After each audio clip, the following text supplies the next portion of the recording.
The Foreign Show. We're on there at 9 o'clock on every weekday night, taking calls about the Jazz.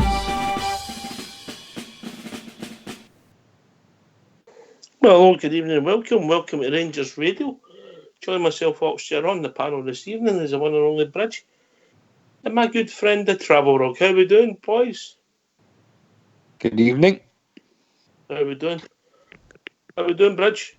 Oh, can I just say a big good evening to you two guys in the panel. Huge good evening to the guys in the lobby, to all the Rangers fans listening in all over the world. Good evening and welcome to Rangers Radio. I'm doing brilliant, pal. Brilliant. I don't know if Fox will be on tonight, mate. Why? Oh, well, we're having that measure competition there before we come on, and he finished last, mate. He's in a wee bit of huff. All right, okay. Again. Is he fit? Is he taking it? Is he fit, pal? Oh, well, just one of these things, mate. These things. Ox, he's Another probably day in the doing life of... he's probably doing his hair in preparation for Saturday, because, I mean, to get the hair that magnificent, it must take a bit of work. That's true. I never think thought of that, mate. And that used to be a Sunday kick-off. He's like starting on a Thursday instead of a Friday. Aye, That's I never it. thought of that. I have to admit, Travel, you're absolutely right. I think his hair is absolutely resplendent. Resplendent. There you go. Fantastic. Takes years off him. Oh, and how. You know, a man at his age, I wish I looked as young as him. I'll tell you. I'm not surprised all the women are queuing up for him. There has been a woman queuing up for him. I'll vouch for that.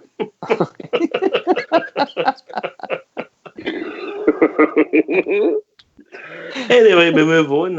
You're going to upset him. I know, he'll be all right. He'll be laughing. Game on Saturday, Travel Rocking. Win, lose or draw. The last game, this is still a massive game. Livingston at home, massive game. It's unbelievable. Aye, of course. I think at the start of the season, probably everybody was kind of right in Livingston after losing so many of their what we thought was key players, and I think everybody thought they'd be battling relegation, but they're sitting pretty in third and looking good for it as well. So, of course, it's a important 3 points, but I think it's going to be a tough game, and I'd like to think we'll go out and do a job, but aye. Very, very important 3 points, but it'll be a hard-fought one, I'm sure. Aye, Bridge. Oh, biggest game of the season so far, that's for sure. A massive game, absolutely massive. I can't disagree with a word that Travel said there. Livingston have built themselves up a wee bit of a reputation. They're playing good football, scoring goals, and doing the business for themselves the way they can do it. And you've got to take your hat off to them. Our duty now, their duty is put the team out in the park and let them go out there and mollocate them at least 1-0. At least 1-0. That's what I say. Bridge, you're nearly at this one. Can you not even have a wee 2-0 thrown in at Ibrox? I'm saying at least 1-0. Obviously, I think we'll beat them and probably beat them by 2 or 3. But, you know, my heart says don't go mad. Don't go mad. Stick to the 1-0 at the moment. I'd be delighted. If we could murder them, it'd be great. I like to go to Ibrox and see a number of goals, our team scoring a number of goals, and hopefully, Alfredo Morelos scoring 2 or 3 goals would be really good for us. And he does that on a regular basis, get his numbers up. It'd be fantastic for us. Fantastic. Don't want to hear the last game, but I think Alfredo should start the games, Travel. Aye, definitely. And I think it's quite important that we get after a bit of a flyer on Saturday as well, because I'd like to think the players are going to go and prove a wee point, but I think we settle a lot better. I think that's probably been one of the problems with the game against last game against St Mirren, where we didn't get that breakthrough early on, and then we kind of made it a wee bit more difficult for ourselves and end up suffering a wee bit for it. So in games like this, and particularly on Saturday, after what happened just almost a fortnight ago now, but I think it's important we get after a bit of a flyer. I would hate for a bit of depression to settle in and a wee bit of anxiety setting in amongst the fans if we're still sitting at half time, not each type thing, you know. No, I'm looking for a mollification, but I'm looking for a couple of goals per half, if that makes sense, Travel. Just to take the pressure off and let us play.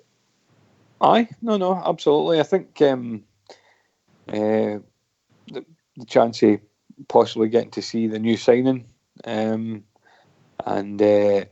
maybe a wee couple of changes. I don't think obviously Jordan Jones is out injured, and so we might get to see something a wee bit different for them. But for me, it'd be key to get wee Alfredo back in there. I agree. We might get some clues for the manager, Bridgeman. Interview today. So, you want to hear from him? Oh, absolutely. Is that all Like right with everyone you, did. Travel? Fine by me. I'll go on mute. Get yourself some mute and let's Right. hear for our manager, Steven Gerrard, MBE. Stephen, you've got the man himself, Ryan Kent, sitting beside you. How pleased are you to get him in? Yeah, very pleased. I don't think it's any secret how hard we tried and how long we tried for to get him in. We would have took a loan, of course we would have, but to have him on a permanent deal and for him to find a home, I'm delighted. I know the fans are delighted and everyone connected to the club to have him here, not just for a short time but for 4 years. I think it's fantastic for everyone. Does it send out a message or is it a sign of intent? I don't know. I think that's for you guys to write about. For me, my job is to try and make this team and this squad as strong as I can. And I think if you look on the evidence of the previous 12 months, what he delivered here, how exciting he was to watch and in all kinds of different games, it was a no-brainer for me to try as hard as I can. I also must mention how helpful Liverpool were. We pestered them for a long time for a loan, and then at the very end, we done business together. So I think they need a special mention. So when you look at what Ryan did last season, as you mentioned, do you see him just slotting right back in and doing that again, or do you think about changing his role in any way? I think he'll have to work hard to get in the team, like always. But I think this was an easy one for me for many reasons, because every supporter I bumped into, all the way through the transfer window, everyone connected to the club, the players in the dressing room. What's happening with Ryan Kent? Where's Kenty? What's happening with Ryan Kent? So the decision was already made for me in many ways. It was all about getting the best deal for the club and the best deal for Liverpool, and getting Ryan back where he wanted to be. He's been at Liverpool for a long time. He's been out on many loans, but now he's found a place where he can settle and try and find his best form for a long period of time, and that's what I'm looking forward to seeing. Yeah, I know you were saying that it's maybe for us to decide if it's a sign of intent or not, but in terms of the message, the fact that Ryan wanted to come back, does that hearten you? The fact that he might have had other options, but he wants to be here? Yeah, of course. Look, we want to try and make this team and squad competitive, and I'm in a rush to do that. I think you can see since I've come in, we've changed the team, the squad, the personnel, virtually across the board. So I think that shows intent in itself. But I think the board going out and spending this amount of money on Ryan shows how much we rate the player and how much we wanted to get the player through the door. Now it's over to Ryan to go and show everyone what he's capable of on a consistent basis. I'm very confident that can happen because I know the player's happy, and he was happy last year, and I think he performed. I think it's the best form I've ever seen him play, and I think it's there to be built on now, so I'm really looking forward to that. What does it say about the fact that on the day of the transfer window the club can go out and make Ryan Rangers' second most expensive player? What does that say about the ambition of this club and the vision that the board entrusts in you to take it forward?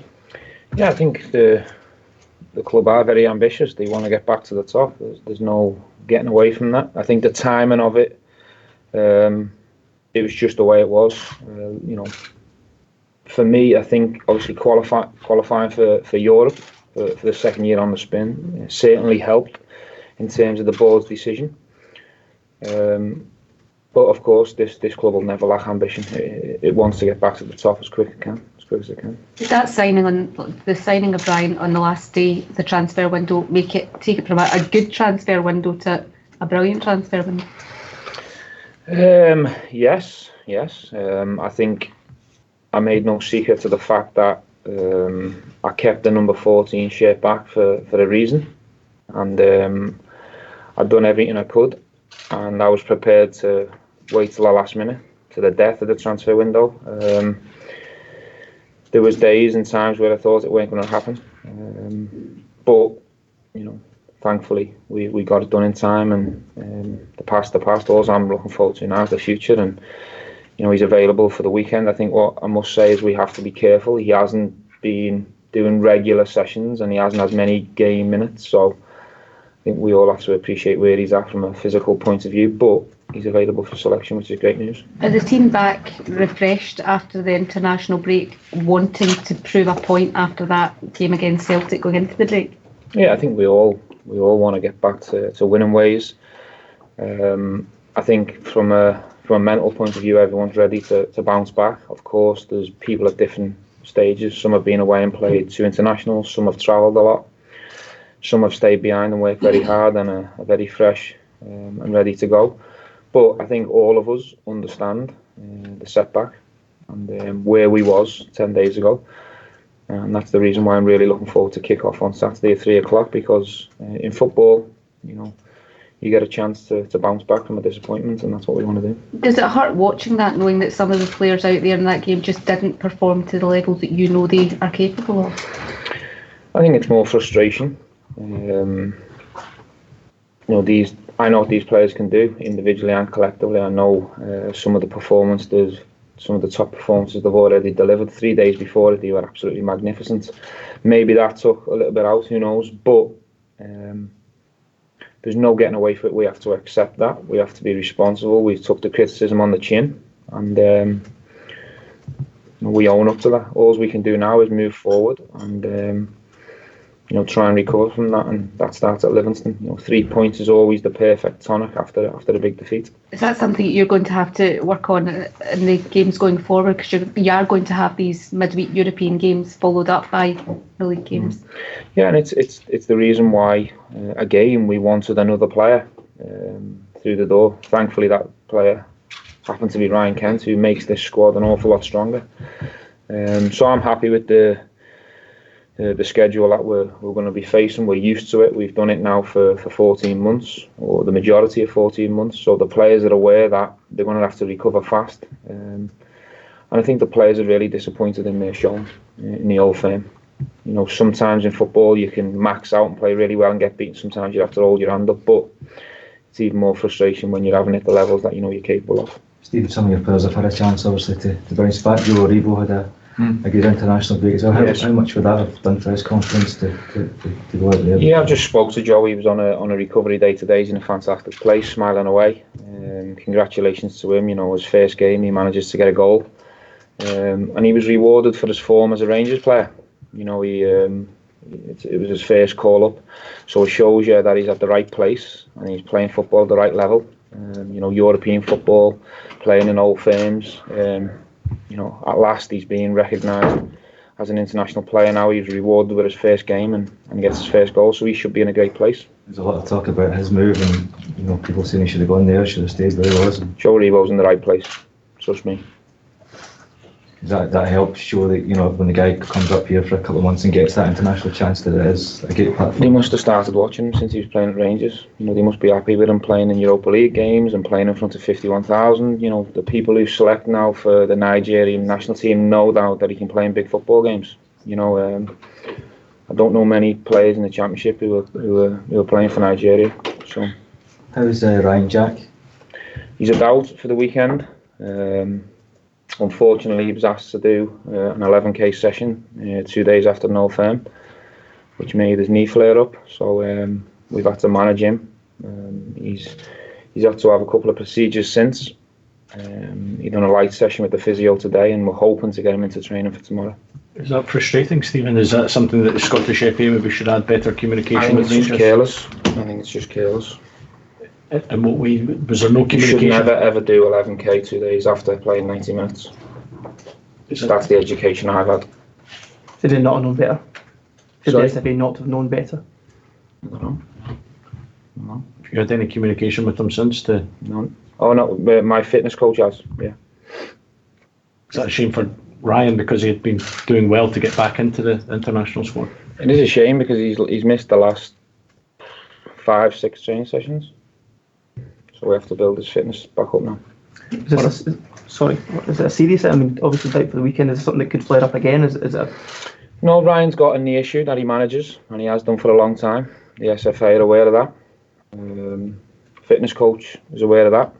I think everyone in Scotland watched the whole firm, seen Ryan play 90 minutes, and then 48 hours after he'd done a double session. Ryan, how good is it to be back? Good feeling. Something that's been, in the pipeline since the beginning of the transfer window. It's been quite long, been quite overwhelming with the support I've had from all the Rangers fans, and I'm just delighted to be back. Was there a worry that it wasn't going to happen when it went to the wire? There's probably a slight concerns along the way when, I thought this might not happen, and you may have to plan for something else. But I always had a feeling that it may go to the last day of the window, and that's what happened. So you seem to have other options as well. What was it about Rangers that made you want to come here and play your football? So I'm in a very privileged position in life to be playing football, which is many kids' dreams. And I think it's naive to not enjoy that position in life, and I'm fortunate for that position in life. So for once in my life to be feeling at home somewhere, to actually be enjoying my football, I want that feeling for the rest of my career, and I felt that for the first time when I came here. What was it about Rangers then and the manager that gets the best out of you, or got the best out of you last season? I just think everything. The manager believes in me. The coaching staff, Mick Beale had me as a kid at Liverpool. He got the best out of me then, and that's when I really started to flourish as a young kid coming through Liverpool. Obviously the fans to get the best out of you. So, just everything as a collective at this football club, I think gets the best out of me and my football. How tough was it when you were at Liverpool and, it seems as if your future was sort of stagnating and you didn't know where you were going to go? How tough was that for you when your future was so uncertain? Very tough. I had to stay mentally strong. When you're told you can do one thing and then, you're lied to and it doesn't happen, that's quite hard to take. I just had to keep myself fit, train on my own, make sure I keep my fitness levels up, and, I was waiting for, a moment like this to arrive. Does what happened at Liverpool before you moved here leave a sort of bitter taste in your mouth, the way you were treated? As you said there, you were sort of made false promises. No, not a bitter taste. The thing that I wanted from the start's happened at the end, so, I'm just happy with that. Does that sort of thing make you appreciate where you are now even more? The fact that you are here, you are, as you say, as the manager said, you are feeling like home and you've got a chance to go and play in front of 40,000-50,000 every second week. Yeah, I'd have liked to have been here from the start. It's quite difficult watching it on the TV, wishing I was part of some of the games. But like I said, I'm just delighted to be back here now, and I can't wait to get going. It's a big price tag, £7 million, you're Rangers' second most expensive player. Does that come with added pressure? Do you relish that pressure even? I think I've mentioned before that I enjoy playing under pressure. I think it gets the best out of me. I think you've seen that in the big games last year. So it's up to me to step up and deliver. Do you feel extra expectation on you this time because you're coming back, the fans wanted you back, and they know what you did first time round? I think I just got to go and deliver again and more. I have ambitions as a footballer to get to the highest level, and that's what I want to do. So I know the expectancy of me as a footballer and what I need to go and do. Right. How much do you believe you and the club can achieve in your time there? Quite a lot. I probably wouldn't. I probably initially wouldn't have, come here if I didn't think this club was expecting to go and do big things. You've seen that Europa League last year, how well we'd done. And for the first time that did beat the rival football club in quite some time. So I think this year's what we we can get out of it whatever we want to do. You made such an impression in the Old Firm when you were here playing in it. How was it watching one? Did you watch the Old Firm game? What was your thoughts? Was it tough to watch? Yeah, it was tough to watch. I'd have loved to have been a part of it. But I know I've got 3 more of them now, and a lot of other big games as well this season. So I just can't wait to get going and hopefully excite a lot of football fans this year and hopefully achieve some silverware. We heard there was interest from France and Belgium. Were you close to kind of following that up before this deal was resurrected, or how close were you to? I had to have things on the side just in case. I had to look after myself. But always a part of me was to come back here, and that's something I was hoping that would happen, and that it came around, and when the opportunity came about, then I was set on coming back here straight away.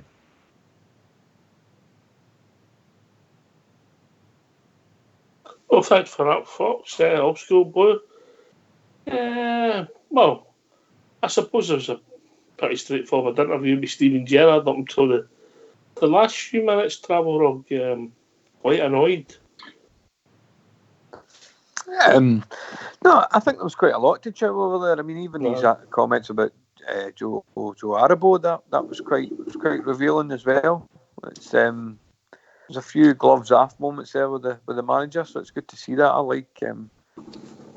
I'm fed up with pussyfooting around about people in Scottish football. There's been other things that's been happening today that just it makes you even more frustrated. But listen to what he said about the way that Ryan Jack's been treated. I know it's easy for me. I'm not the person. I'm not the guy that's getting the Scotland caps and that. But I wouldn't go anywhere near it if I was Ryan Jack.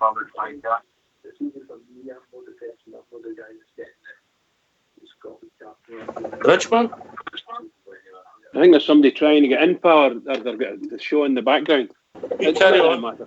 Not that matter. I agree 100% with what Travel saying. I'd go a wee bit further. I would hope that our manager would advise the players, in this case Ryan Jack, because of that situation. We don't want you going back again, because you're our player, and if you're going to, he could be out for 3 months. Simple as that, Yes, Bob. It's a difficult one to go down because. Oh yes, I know, Bob. I'm not under no illusion. I would not put it past Scotland and Steve Clarke to pull the stunt that Northern Ireland did with Kyle Lafferty. So we just need to be careful with. I'm very much in the same camp as you, Bridge. That it wouldn't bother me if Ryan Jack never played for them again. But unfortunately, I think they can come and they can put sanctions on the player. Unfortunately, huh? Well, I don't. That part of it, I ain't too worried about. I was just meaning that in this case with Ryan Jack, I would suggest that the club advise him. Look, he's been nursing an injury on his knee for quite a number of seasons, long before he came to Rangers. So it's got nothing to do with Rangers. He manages it himself, but for some reason or other, against what our club would say. So there's a difference of opinion as to how people get trained. Scotland may want to train one way, and the club doesn't want to be trained that way. In that case, that gives the club grounds to say, no, we don't want to send any players that. We don't want them trained that way. Nobody knows why the teams are poor, mate. There you go then. Why would you want to be putting 11k into players' legs when you're building up again? Would you not be wanting to work on your shape? Yeah, I can't disagree with that. Seriously. Box. That's like that's no modern football at all, is it? That attitude with players who are two months into a season, and you're talking about most of the players in that squad will have done a pre-season. Some of them more fresh than others coming from the English. You players wouldn't have people doing 10. Surely you work on formations and techniques and game plans in the few days run up, particularly coming up against technically brilliant teams like Belgium. It can't just be about fitness. Surely it's a wee bit of conditioning here and there, but No, you're not doing that. Not doing it 11k training sessions. That's pre-season stuff, and that just shows you the mentality of the Scotland No, manager. The Unfortunately, Ryan, mate, it's it's frightening. not pre-season, mate. It's Ah. prehistoric. That was the word I was looking for earlier. It's frightening that we can't be. We're no modern. That just kind of sums up why we're going out there and getting leathered. Why I couldn't care less for them anymore. But why that team's going out and getting pumped every game they seem to play just now. Maybe that's the rumour that the resentment came out of the camp. Maybe that's the reason why they're going back. But anyway, we had a call. Sorry he's disappeared. I hope you come back in. But carry on, Bridge. I was just going to say there, look, we know there's other players involved with Scotland, and they're going to, they may accept, and good luck to them. I've got no problem at all if they want to. I'm just meaning as a club, if our manager or our training people don't want our players to be doing this type of exercising during training, this amount of exercising, and so on and so forth, then they'll be quite within their rights to say, no. I know you want our players, but no, we're not wanting our players to go over there and get beat up to all intents and purposes. No, we don't agree with that type of training. Simple. And you just don't want to let them go. That's it. If I was Ryan Kent, I agree with Travel. If I was Ryan Kent, now I would be turning and saying no. Ryan Jack. I would say no. Don't want to be included in the Scotland area at all after that. But let's not forget that boy's picked up that injury. And he never even he got booed when they said his name out at the beginning of the match when they were reading out the team, and they named him amongst the subs, and he gets booed. So go along there, get booed by supposedly your own supporters, and then get put through a session that ends up giving the boy an injury. Man, in fact, I actually wonder if the club's got a claim against Scotland for it. I think you have when you come back with an injury, mate. If you've got to pay wages and they're not playing, but obviously we hope Ryan pulls through for Saturday, Bridge. Well, I doubt very much if he's going to be there. So I hope he is, because I think he's a smashing player for us. He's one of the standouts. He's like Steve Davis. He's a wee standout player for us. But I don't think so. I think that flare up in his knee just might be too much. However, the manager said that he's going to be maybe in training tomorrow. If he gets training tomorrow, then he might make it. Look, he's not unfit. It's just that his knees swelled up because he manages it differently. And sorry. But I'm just got. He's my new favourite player is Ryan Jack, but I think on Saturday I'd be quite happy for him to miss that game. Yeah. I think we've got a strong enough depth of squad now. I think somebody else can come in there. Did you say your new favourite player is James Tavernier, or did I pick that up? No, he's my new favourite, yes. And I would be quite happy that Ryan Jack sits out this game at the weekend, and then we've got him ready for selection, hopefully on Thursday. I would rather we just play easy with him, and we don't need to put any pressure on it. One of the boys is in the lobby there saying exactly what you're saying. In fact, he's saying that it would save Ryan coming on to booze, as he came onto the pitch. I think that's a scandalous thing, and that's a big elephant in the room, and it has to be discussed. And we've got a general manager there, Mr. Robertson. He is sitting in the board of the SPFL, and he must actually bring this up at some point. He's got to bring it up. There's hatred running throughout the whole country, but especially in the football. There's absolute hatred, and it has to stop. It has to stop. This is wrong. Sorry? Bridge, can I just put it to you about the Scotland manager? Remember, he was quite happy to come out and moan about when the Rangers fans were singing songs about Absolutely, him. Paul. And he was quite happy to go to the press and whimper and moan and gurn and greet about it. Why did he not come out and criticise the Tartan Army for booing one of their own players? Why is nobody involved with the Scotland setup come out and made any mention of that? I've told you before. The last time I went to see Scotland was at Pittodrie, and they booed Chris Boyd for coming on when he came on, and he scored the winner that day, and they booed him because he came on, and that was all because he was a Rangers player at the time. And at that It's all time, to do. that's where then I would not go back and watch Scotland, because what is the point? They can't see past their petty hatred and their own bigotry, and that. You're That's absolutely sickening. right. I mean, that was 2007, 2008. So this isn't a new thing. That was No, easily I 10 wouldn't years even ago. dream of saying it's a new thing, but most assuredly, the hatred of all the other clubs. It's not just Aberdeen, and it's not just Celtic No, fans. It's no, but all it's the short. other clubs. They all hate us. Every Maybe one that of them. wasn't clear. Maybe I wasn't clear that was a Scotland game that get played at Yeah, Pittodrie. yeah. Aye, so No, what I'm saying is all the other clubs. So it doesn't matter which fan goes to see Scotland. If it's not a Rangers fan, it would, in his heart, he'll want to boo any Rangers player that comes in. That's what I believe. And I don't think it's just the Tartan Army. I think it's no Aberdeen fans precisely. I think there's a whole there's a groundswell of hatred against the Rangers and it stands for. I Now, never just remembered having that attitude when watching Scotland when I was younger, Bridge. I never Absolutely did. not. I didn't care less about who played Absolutely for not. who you were But supporting. with a good team then, travel rug when you were younger, the Wembley Wizards and that. Oh, chings. But you know, I remember we used to, I was there when Richard Gough scored that winner, the 1-0 game against England. I was at Hampden that day. That was a great day, and I'm sure they were all cheering the Rangers player. Maybe he was a Spurs player at the time. But anyway, certainly through the years that there was none of that hatred then, but back in the 80s. But it's just been poisonous now, and I hate them for it. I can't be bothered with them at all. Unfortunately, I was up in Glasgow on Friday night there for a night out, and my train was full of them, and I was getting angry listening to them, just sitting in the train, but minding your own business. But there's definite hatred there, and it's no pleasant. oh, it's shocking. It's just shocking. But as you said there, why hasn't anyone said anything? You know, I'm talking about now, even in the media, the attitude of the media.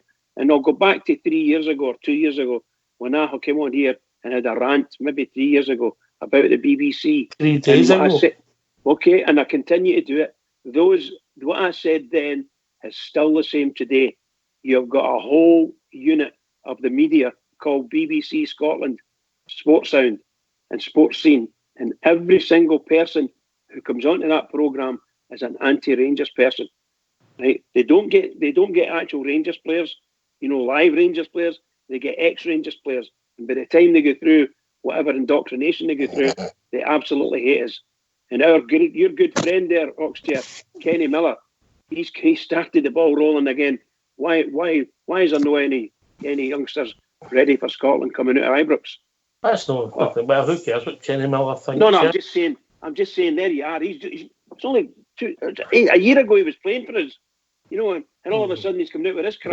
Wasn't he quite? But there we go. We've moved on. Listen, I don't know. You got upset. There's not enough of them goes to the game to upset. You know what I mean? All you should have done was give Bridge a fight. You could have took them all in travel.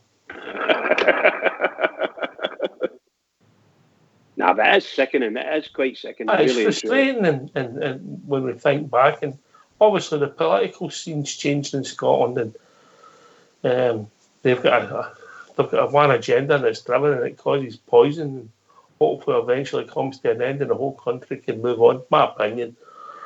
But anyway, if people want to join us, what's the number? Well, the number's 0141 356 1972. Sorry, 1972. So 0141 356 1972. Where else can they join us travel? It's Rangers Radio. .online and Skype. Will you be on Skype, sorry, and well, I don't know if Fox is there. He's maybe still looking in the mirror. He's back, mate. Oh, has he got the? Okay. I don't know if he's got the silky spray or whatever it is he uses to get that hair looking glorious. But if he's not doing it, I'm sure Old School will sort it right out. All right. Evening, Fox. How we doing, that boys? Stardog's joined this evening. Stardog. Evening, guys. Hi, Stardog. Hi, Stardog. How you doing, guys? You alright? Aye, a bit for hearing you, mate. Aye, good. Good. How's Fox, mate? How's Fox? Evening. How we doing, mate? All right. Have you recovered after your million defeat? After my what? Everybody was measuring before we come on the show. Oh, aye, I had smaller eyebrows than yous lot. Smaller? Aye, oh, don't you butt in either. You've got eyebrows you could paste wallpaper with. What's smaller? What do you mean smaller? You mean you've got a single eyebrow and we've got two? One in the middle, he's got. Oh, Foxy. Oh, Foxy, you've got eyebrows like Brezhnev. How we doing, Start? Aye, mate, no bad. Listen to the press conference earlier on in the day, and then obviously listen to that bit there. Ryan Kent, never ceases to amaze me how happy he is to be back here. We do love him and things like that, so it's just a match made in heaven, mate. I can't wait to get the boy back on the park. I think Gerrard did a wee dig at Lee Bowyer and all in that press conference. I like that. I don't think Joe Aribo would be getting called up to the Nigeria team, mate, if he was still playing with Charlton. I think we've given that platform and that level to play at. I watched the highlights of the game. He actually was unlucky. He could have scored an air goal after scoring his first goal, so he could have. Looks as if he played well. He didn't look out of place anyway, and he was playing in the right position as well. So I'm excited, mate. I'm excited just to get back against Livingston. As for the Ryan Jack thing, I mean, that boy has played 180 minutes in 3 days, and then they go and make him do all that running, 11k runs. That's the only agenda there is, mate, to run him into the ground. That's the only agenda there is there, isn't it? Stardog, can I just add a wee bit about the Joe Aribo thing? We're all having a wee bit of, I think we're all a bit annoyed with that, with the Ryan Jack thing and what the manager said today. You contrast that with the way that the Nigeria fans are speaking about Joe Aribo and how excited they are. Just show what it's the yin and yang, isn't it? It's just the hatred for us in this country. Well, unfortunately for us, mate, our national team, and we act like amateurs. And that's when you go with Nigeria and you go with all these top level players and top level coaches and things like that, you get treated like a real player, because he is a real player, just like Ryan Jack's a real player. But that's pros and amateurs, mate. That's what that is. That's all that is. That's pros and amateurs, mate. Mm-hmm. And then the other one I've been reading about recently is apparently there's a bit of a campaign starting to try and get Alfredo back in the Colombia team, and the manager's getting pressure put on him to get Alfredo back. And again, you look at the way Alfredo gets treated in this country. He's like a devil's child, isn't he? And then here's his country's desperate to get him back. I'm fed up with it now. I just think within 10 years, but within obviously we know what we went through and things like that. But I go back to that team in 2008. You had Barry Ferguson, you had McCulloch, you had Whittaker, you had McGregor, you had who else was in there? You had Davy Weir. These were all players that were on the brink of getting Scotland to a major tournament, mate.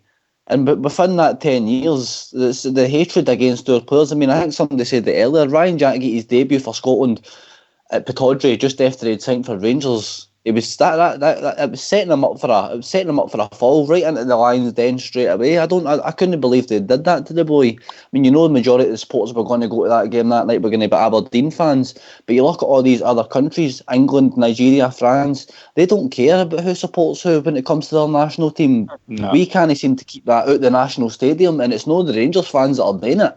I think the lack of attendance proves. Well, the Rangers fans that used to go to the Scotland games, mate, are probably not interested anymore because they've seen their own players getting booed on the telly, and they're not going to do that. They're not going to sell their own players out. Let's cut it. I think we've discussed the Scotland situation enough as the week's unfolded. But we've been joined by JFK. Evening, JFK. How you doing, mate? Evening, guys. How are you all tonight? All right, hey, Jimmy. Hey, Bridgeman. I heard. Is that? Hey, JFK. Our good man from Ayrshire. And who was that else was talking there? That was Travel, Rob. Was that Travel? How you doing, Travel? I'm fine. I'm a wee bit fired up now, Jimmy. I was in a good mood there, but Bridgeman's got his riot, I know. He gets you like that, Travel. Oh. Nice one, Travel. Aye, so have you played the manager's presser, aye? If you're going to come in here and do the agenda, at least come in before 9 o'clock. Hey. Like yourself, I've been keeping the wheels of industry going. I So. don't believe you one, but I was hoping you'd come in. I need to speak to you later. Okay, pal. I'll hang back later on, yep. Well, did you hear the press of the day, JFK? I watched it 2 or 3 times. I just so I could pick up everything up. And that's how we were getting drawn towards the Scotland thing that we started with the Ryan Jack sort of injury. Aye.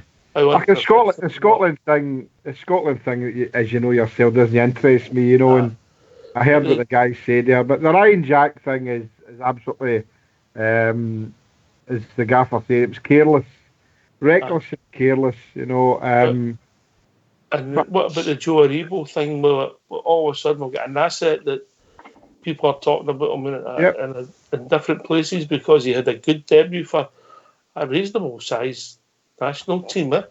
Hey, look, Nigeria punch above their weight a lot of the times, but look, they've been in a lot of World Cups. Don't forget Nigeria; they've performed quite well in them as well. So, as the gaffer said, there's damn many championship players are playing in Nigeria's international team. So, Joe Aribo's going to be a star for us, I think. And he's proved that. He never got a sniff of Nigeria until he played for the Glasgow Rangers. I knew he's been picked. Absolutely fantastic. Scored his first goal the other night. Brilliant stuff. So, onwards and upwards. Did you hear the commentator, JFK? I did. When he was talking about him, he was talking about his record for Rangers. He said he scored 4 goals in 12 appearances, things like that. The commentator was bigging him up on all. Like, they really believe them. And see what you're saying about them punching above their weight. See if you look at the players they've got, like, they're a right proper team, mate. They get places on merit, so they're a real proper team. And I'm just so happy that they believe in that boy and that they gave him that platform to play off of. And he got his goal, mate. I know the Scotland thing seems to eat a lot of his up now, but me, I'm quite happy not to talk about them, I think my point was proved when Ryan Jack's come back injured. I've always said that the main reason is for me is I didn't want any Rangers players playing for Scotland ever, and anybody that knows me knows that I've never been to a Scotland game. So I want my Rangers players to play for Rangers, the team that I support, and I don't want them to get injured. And here's proof in the pudding that a so-called manager has decided to make Ryan Jack run 11 kilometres 48 hours after an Old Firm game. Without getting into too much detail about Mr. Clark, if that's what we want to call him, there's other things we could call him. It's only Scotland, guys, so let's just put them in the back burner, in the waste paper basket, whatever you want today. So for me, he's a nasty wee man. He knew what he was doing. But Ryan Jack will recover fit. Probably not for this weekend, but we'll see. Which could be a blessing in disguise. I would say that Kamara comes in. Travel Rug, Kamara, if he's fit, he'll come in for Ryan. It'll be Kamara, Joe Aribo, Stephen Davis. Oh, does he? We've got Greg Docherty, you've got Andy King. No chance. You've got Andy King. Oh, I forgot about him. Good shout. Travel Stardog. I said Andy King the other night, remember? Andy Howard. You get booed after saying that, but didn't you? You get booed after saying that. No, me, Bridge. I think the midfield will be Davis, Aribo, and Andy King. And I think we'll see Ryan Kent starting with Alfie and maybe Ojo on the right. I think that's my front 6. I don't know about the back 4. I would like to see Golson though getting played. The reason for that, if you don't mind me asking? Well, I just think it's time to put somebody else in there. It's a game against Livingston. We're expected to win. It's time for Hollander or Edmundson to get a start, I think. Yeah, put the 2 of them on if they're fit. Put the 2 of them on. No, you've got to keep Katic in that team, mate. You've got to keep Nico in there for me. Because I think he's been outstanding this year, and I think you keep the momentum going with him. That's a different thing, right? So you want to drop Golson. You don't want to rest him, you just want to drop him. Right, okay. I want to drop him, aye. But you're not going to get to... When you do these things, you can demoralise people doing that. Obviously, the manager needs to do it. He needs to do it. Simple as that. Well, that's up to him to accept that he's been a bit shaky at times this season, and he's got to work on his game a bit, the same as Nico Katic had to do last year. But you've got to bring yourself back. You've got to have a bit of mental toughness. To be dropped, Travel Rock, Stardog. What is it? Do you know what it does to your confidence? Do you know what it's like to be dropped? I know that, but they're big boys. I just don't know. I just want to play you for the show. Travel Rock, it took you 6 weeks to. I know. I don't see where anybody gets Edmondson's Diogo or King for me. I can't see that. I mean, I wrote down my team earlier on the day. Well, let's see that JFK. Well, if you went to a good school. Obviously, if Ryan Jack's unfit, we don't know. But for me, I would put Griggs in the nets, Tav, Hollander, Katic, and Barisic. With Aribo, Davis, and Arfield, and Ojo and Kent with Fred up front. So you're changing the role of Scott Arfield then, yeah? I would change it slightly, aye. All right, okay, I can see you're thinking that. I don't know if I would do that, but that's a good shout. Right. I agree with that back four, JFK. I agree with the back four, definitely, mate. That's who I would go with. I think Hollander's due a wee turn in there. I would keep Nico in the team 100%. Barisic, I would love to see him playing, see what he can do at home against Livingston Roar. I think he's due a wee bit of form for us. I've got a good feeling about Barisic. Basically the same team, mate, but I would put Andy King in there. But what was your reason for putting Andy King in? Because he's a good player, mate. He's a good player. I know that, but they're all good players. I understand that, but I think the quality of... I don't know. I mean, I'm horses for courses with me. I think. Who was your midfield again, JFK? Aribo, Davis, and Arfield. Aribo, Davis, and Arfield. Well, that's not a bad midfield. I wouldn't disagree with that midfield either. I don't know. Something's telling me he's going to go with King at the weekend, mate. Well, I don't know. I just think that the wee mistake or the big mistake, when you look at it, that Goldson made against the puddle drinkers. I'm not saying that's going to cost him his place long term, but we've all been saying on here, look, we need to see Hollander playing a bit more, so I think this could be his chance. Barisic, for me, still deserves a chance to prove that he is a Rangers player. And with Ryan Jack possibly injured, then that's no. If Ryan Jack's playing, if Ryan Jack's injured, then I would switch Arfield. I take Ojo out, put Arfield in and play Jack there. Right. Carl, can I have a wee go at a team as well then? Aye, on you go. I'm going to go for the goalie just as normal, but Tav, Goldson, Katic and Barisic. And a midfield of Andy King, Stephen Davis and Aribo. And up front will be Ojo, Kent and wee Alfie. But I wouldn't be too surprised if Greg Stewart get put in the team. Where are you playing him, mate? I would be playing him as part of the three up front, and it may be that Kent is maybe kept on the bench, because I think Kent is probably more got an eye for Kent for Thursday night as opposed to really needing him on Saturday, and it might be that he brings a boy on with half an hour to go just to get that appearance back at Ibrox. Can I ask a question? Can I ask a question here, Travel? See the boy King? Is the boy King no left-footed?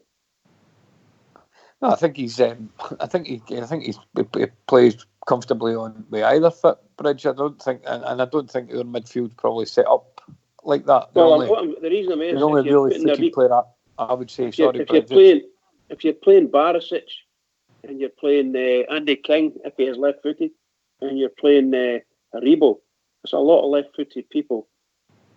It's a lot of left-footed people. There could be a big imbalance in the team. Not that I would know, but could be, you know. Well, we've got.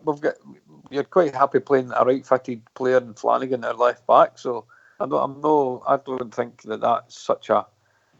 It's no the Davy Cooper level of left-footed, if you know what I mean. That's but it was only one foot. I think players now are probably their technique and their it's changed. I don't think that's it's got the same focus it used to have. I just think that Arabo is probably not, again, he's a type of, I know he's left footed, but he's not really going to be left sided, is he? And they come to okay. The beauty is, and Travelrog's making a lot of cracking points here. You know, I mean, we've all got our own opinion. Don't bum him up.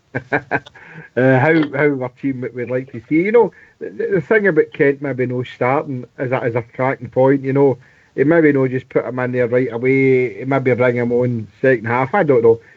Thursday obviously we know against Feyenoord is a big game. So what Travelrog's saying, there's a lot of credence in that, what he's saying, but I just think horses for courses, don't change it too much. I've always said play the team that's winning. I know we never won the last game against the puddle drinkers and that, but I think we should keep the ship steady. If the change for me, it would be Hollander for Goldson, and see what happens with Ryan Jack would be my only way. Ojo for me at times I think just plays a bit hot and cold, you know, but I'm looking for big things off him, but the jury's out with me now. I was bumming up at the start of the season, having watched him for a couple of seasons. But definitely for me, Aribo and Davis are definite starters. Along with Arfield, it'll depend on what happens with Ryan Jack. I've got my mind. I was going to say I've got my mind on Saturday, of course, but it's a huge big game again next week at Ibrox. So I don't know if the manager's going to play his strongest team this Saturday and then his strongest team again in the European thing. I would imagine the European thing he will want to play his strongest side. So he might, in fact, I don't know if he's going to go easy on Saturday or whether he's going to play his strongest team. And people like me would always say, whenever possible, play your strongest team. So he might just do that and to hell with everything else. But does he know who his strongest team is? So it's to me, it would just be dropping one and putting Ryan Kent in. That's what it sounds like to me. Can I ask everybody a question? Would you like to see the gaffer do a bit more rotation, or would you like to see him have a static team? I think you get enough natural rotation. There you go. Let's say Ryan Jacks would have been fit. He'd have been playing. So there's rotation there that you get naturally as the season develops, mate, with injuries and suspensions. I know there's natural rotation, Oxshare. I totally agree with you, but I've always maintained that, you know, I know we've got a strong pool this season, but we know the pool we had last season.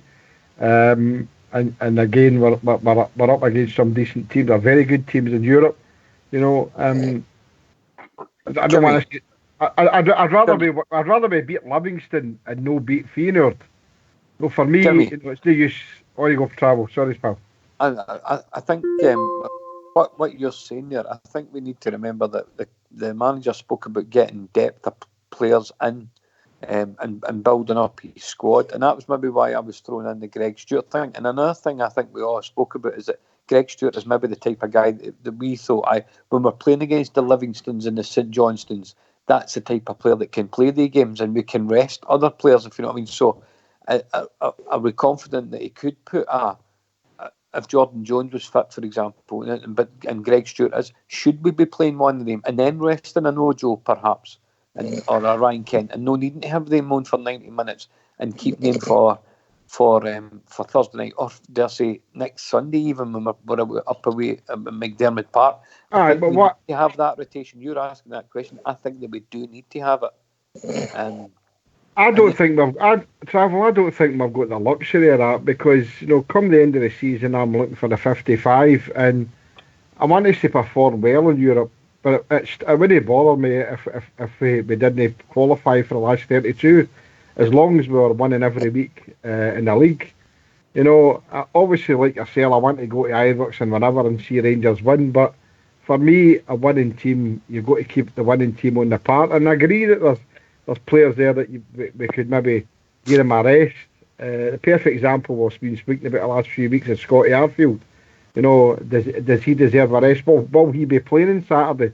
We'll soon see it when the team's announced. But what you're saying is I agree with you to a point. You know, we have got a decent enough squad to do a bit of rotation, but I don't want to see it rotating too much. As Oxley said, there's natural rotation regarding players being injured and obviously suspensions, things like that, and maybe giving a player a rest for a League Cup game, or maybe mailing one player 2 or 3 or 4 for a League Cup game. That's what will probably happen against Livingston in the League Cup week Wednesday. JFK, sorry. Yes, Paul, on you go, sorry. I was just going to say, at the start, very, very close to the start of the show, I was saying this game coming up on Saturday is an absolutely massive game. Absolutely massive. This is a must-win. Rangers must win this. They must win this. After they've got to defeat the last game we played, we must get back on track again. Absolutely. For me, 100%. So the manager picked the team he wants to pick, and I'll go and support him. But hopefully for me, it's the strongest side he can put out, because this is huge. This game's huge. Yeah, I agree with that. Yeah. Oh, all right. A wee poll been put on Facebook. It was should Connor Golson start in the next few games for Rangers or give another central defender a go? And how we doing? 55% against Connor starting on Saturday, Stardom. Aye, there you go. I just think it's about time we see Hollander in a league game and see what he can really do. I mean, we've paid good money for the guy. Golson for me at times, I mean, he's a sturdy enough defender, but there's just times in games he's looked shaky, and obviously he made that mistake in the Old Firm game. I don't think it's necessarily it's going to cost him his place, but I just think it's playing enough to give somebody just that extra chance. Like, I'm not saying he's a crap defender or whatever, I just think it's time to see somebody else in there now. I think for me, Niko Katic is the main man in there at the back. He's got to stay in the team for me, but I'm not surprised about that, mate. I'm really not. Yeah. What does the old Skelfie arse Ox? What's your plan and your thoughts? Skelfie arse. The man that sits in the fence. Aye. Skelfie arse. Oh, the thing about that Ford Boutique, it can still rattle off your nut. GFK taught me that one, how to spin it. Hey, I've got my chunky here, mate, if you want to lay it. It's just a nice sandy dune pickaxe handle. I just spin it the way you showed me. Yep, spin it. Hey, tell us your team then. I will. As soon as the box gives us a tune.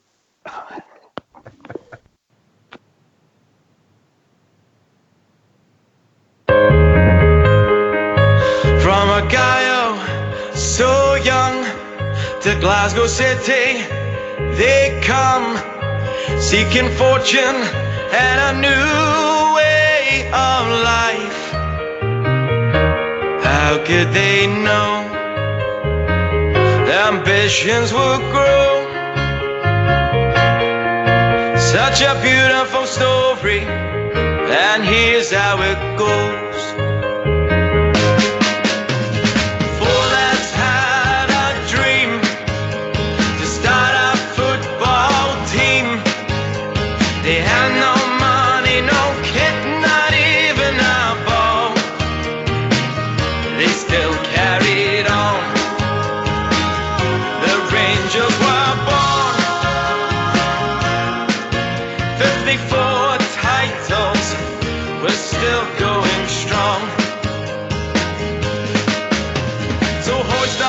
Rangers flags, sing with your heart and voice, celebrate the greatest club in the world.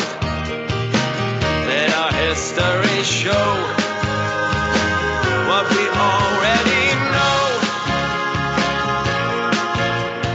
We are the Rangers, the greatest of all.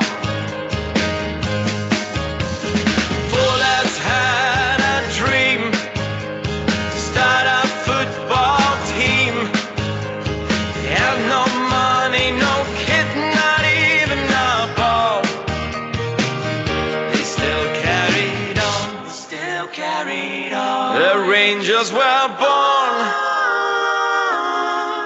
54 titles, we're still going strong. Fullers had a dream to start a football team. They had no money.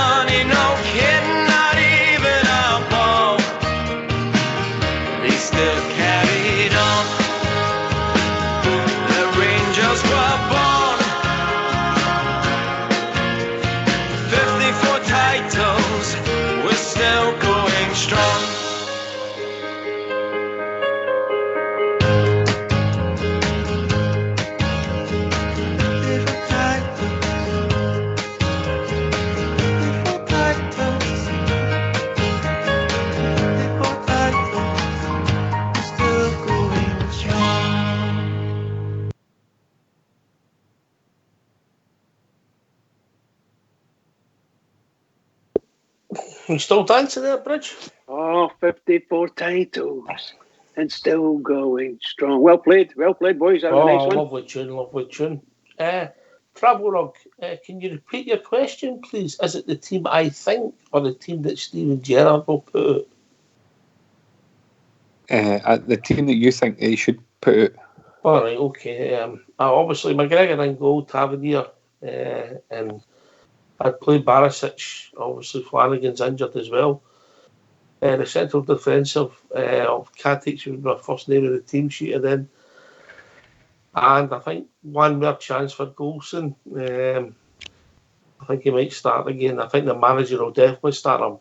I understand anybody that's took him out the fire line though. Midfield, Stevie Davis, Joe Aribo, hopefully everything's alright with him, and Glenn Kamara. That would be my three. I'm assuming Ryan Jackson will fit. And then about Arfield on the right, Ryan Kent on the left, and Alfredo Morelos through the middle. Yeah. Nee Joe? Oh, what? Right. Nee Arabo? In the midfield, yeah. Arabo, Davis, and it was the other one. Kamara. Right, okay. Is that all right? You're playing. You're not playing Ojo on the right. You're playing Arfield. Yep. That's cool. Okay. All right, you all right with that? There'll be no arguments to that one. That's as strong a team as we've got, isn't it? Okay. You know, it's a big month. You know, the rest of this month, guys, as we all know. I mean, we need to come at the end of this month with 9 points, starting with Livingston, and then obviously we play St Johnstone up at Perth, and in between that we've got the League Cup against Livingston, and then we play the Sheep, and another Saturday 3 o'clock kickoff. Brilliant stuff, love it. So we need to be taking 9 points for that before we play again in Europe against the Here. So that's what we need to do, and I think that he needs to play his strongest team every game apart from the Livingston game and the League Cup, where he can afford to make changes. So I think we've got enough personnel to beat a team like Livingston. But I think we should still start with a very strong team for Saturday to get the ball rolling against Livingston in the league. So leading up to the Feyenoord game. Definitely. I can't argue with that team, Ox. Yeah, that's a kind of along the lines of myself about Arfield and that, you know. It's not about opinions, but I get what you're. Of course it is. That's what it's all about. Aye, that's what it's all about. On the bench, but does anybody think that Kent will no start? I'm going to bring in Fox. Hopefully he's off. I mean, he came last. He's just going to accept it. Fox, are you 100% sure that Kent will start? No, man, not. I think he might come on as a substitute. I don't think he'll start the game. Hopefully get 20 minutes on him at the end of the game, get him up to a bit of speed to play on Thursday night. See, on the Connor Goldson debate, I was thinking to myself there, Connor Goldson's the leader of the defence, and if you take him out and put two untried guys together, it might be a bit of a disaster for us, you know. Is there any sense to that? I think in this game, I think not. But I can see what you're saying there, Fox. But I think in this game, I think that's a luxury that we can afford. I think we could. Look, we need to see Hollander play. You know, we need to see what he's made of. And I think against a team like Livingston, I think he's no. It's no. I'm not trying to throw Connor Goldson at the Wolves. I just think that, you know, if there's going to be anybody that would get dropped at the back four to accommodate Hollander, for me it would be Goldson. So it's. I mean, I still think he's obviously got a future, definitely. But I think in this type of game against Livingston, I think the change could be made, and I think he would cope well. Jimmy, I have to agree that he's looked upon as a sort of leader. He's a pseudo captain, in my opinion. There are many captains available on the pitch. I think he does a marvellous job keeping everybody in line. You know, watch what we're doing here, watch what we're doing there. Don't get me wrong, he does a couple of these slip-ups, as we've seen, and some of them quite costly. But the truth of the matter is, he is the kind of strongest character-wise in our team, the way things are at the moment. And that might be another thing that's for him as opposed to against him. See, just when you're talking about Connor there, and Bridge, you just said it there yourself about making mistakes. See, bar that mistake against Dame a fortnight ago. When was the last time Connor Golson made a mistake that cost us a goal? When do you think our defence could be criticised since the start of the season? I think our defence has been pretty solid since the start of the season, and I don't think that Connor should be punished for that. Don't get me wrong, we were all disappointed, and it was. You could maybe even make the claim that it was more than just Connor that was to blame for that. Yeah, of course, so. But I don't know that for me, the central two defenders are probably the strongest. That's for me is the key partnership in your team. And I was annoyed that we kept changing it last year and bringing Waterland, and then the next thing we get Katic in, and I want them to build a partnership. And if Helander doesn't get a regular game until November, December, then I think it's probably been good, because we're no needing to change anybody, or Edmondson is just in the sidelines for a wee while longer. I want to see a partnership there, and I think that's key. You think about it when we had the partnerships we've had in the past, whether it's Queller and Weir or Butcher and Gott, whoever, it's just central defenders are key to the strength of your team, I think. Mm-hmm. I think, but believe it or not, even though I think the manager will play goals, and that's how I put him in. Sometimes I think so. He seems to trust them, Stardog. Well, he's a vice captain, isn't he, Hawks? I think Stevie G backs him, but I mean, I've watched Katic closely this year, mate, and he's no fear to open his mouth and bark out orders either. So, I mean, he can become a leader in there. Like, he's definitely got it in his locker on what I've seen of him this year. But I don't know. I just think Golson maybe needs a wee bit. You used the expression of taking him out the firing line. I think just maybe for even just a game and play him in the firing game. Let him know he's still important to us. I mean, because he played so many games for his last year. I think he played nearly every game for his last year, bar maybe one game. I think he was so consistent, and he was the best centre back we had at the club last year. So nobody's flinging him under the bus or anything like that. But we've paid good money for Helander. I think a home game against Livingston. But I'm like JFK, I wouldn't have changed this team up like too much just because it's Livingston at home. Like, we've got a league to win here this year. But I think the money we've paid for Helander, I would put him in, and then Golson would be back in the team for the Feyenoord game. I just think we've got to see Helander play sometime, and what Sabaldog's saying is right there, is that, I mean, if he's got to sit on the bench. You're right, JFK, if you're not going to play him in this game, I mean, when do you play him? Well, that's my thinking, Ox. In the away game against Livingston. Alfie started for everybody. I want to see him in the team before that. I want to see what he's made of, right? Mm-hmm. And if he's no what we hope he's going to be, then we find out then. But I mean, we know what Golson's capable of, and it's no throwing him under the bus. I just think take him out the scene, let Helander come in and shows what he can do against Livingston. And if he performs well, and then the debate with us all here next Monday night will be Connor Golson or Helander. So I mean, it's I think that's. But the gaffer will probably surprise us on Saturday. Aye. McGregor will be up front, gone by the last selection in the last home game. But we all had Morelos in. Get the work done. If the results are going right, I maybe thinking about Morelos and Stevie Davis would be the first two substitutes because of the game on Thursday, if we can get the job done, Fox. I'd agree with you there. We need Davis for his creativity in this game, because it'll be a packed defence and maybe he can open it up. And if we can get a goal or two in front, I would sub him early as possible and keep him for Thursday night as well. All right, we've been joined with our NEBOS correspondent. Smart, how are you doing? I'm very well. How are you, my good friend? All right, buddy, all right. And how are you, Oxchair? Smiling. I got your report card, mate. I've seen it. A C plus. It's not very good, but it's still a pass, mate. Is it still a pass?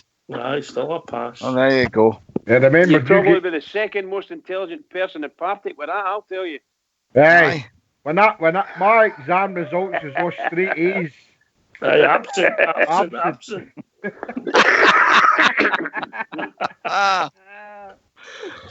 Oh, dear me. How we doing, Smurf? I'm great, fabulous. Yeah, top dollar. Slept well last night, plenty of rest. Did nothing today. Recharged the batteries. All right. You ready for the game? You going to get a game on Saturday against Livingston? I'm going to try and get up the road for it. Aye, that's the plan. That's the plan. Aye. We like a man with a plan to travel wrong, don't we? Yes, we do. Pity that we didn't have a plan a fortnight ago, but never mind, we can move on to that. It was the wrong plan, I think. It was the wrong plan. I think Saturday's our Armed Forces Day as well. I don't think we should forget about that. That's going to be another good celebration. I always like that day. That's I'll wear my medals. I'll wear my medals. Good on you, mate. I bet your Bridgeman's get more. I bet. Are any of them his? I bet best boy at the BBE's and the national summer badge. That was like I seen in Only Fools and Horses when Del Boy and Rodney went to France when Bridgeman gets his medals. Oh, dear me. Oh, you take roasting up from Bridgeman, I'll tell you. I was talking to respect my elders. No, yeah, I think you do respect them, don't you? You do respect Oxford. Of course you do. Yeah, you can't ask for any better than that. Bridge. Respect Oxford. He's a gaffer. Oh, I'm never a gaffer. JFK, tell He's him with I'm that- not a gaffer. He's got that banhammer button. I'm saying nothing. Can he follow it up? I was tempted, see, when young Stardug was talking about being dropped, I was ready just to... Oh, A man with a button. Anyway. I felt the full force of that, Jimmy, so it's not pleasant. It was when you come back in, you went, Did you drop me?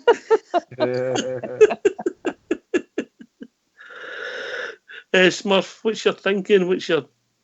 How you lining up with the team on Saturday? What's your thinking, mate? Well, obviously, I kind of see Ryan Jack playing. I'd like to see Golson drop for this game. You know that. I'd like to see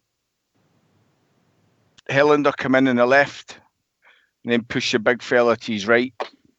And I'd like to see maybe Ryan Kent come on in the second half.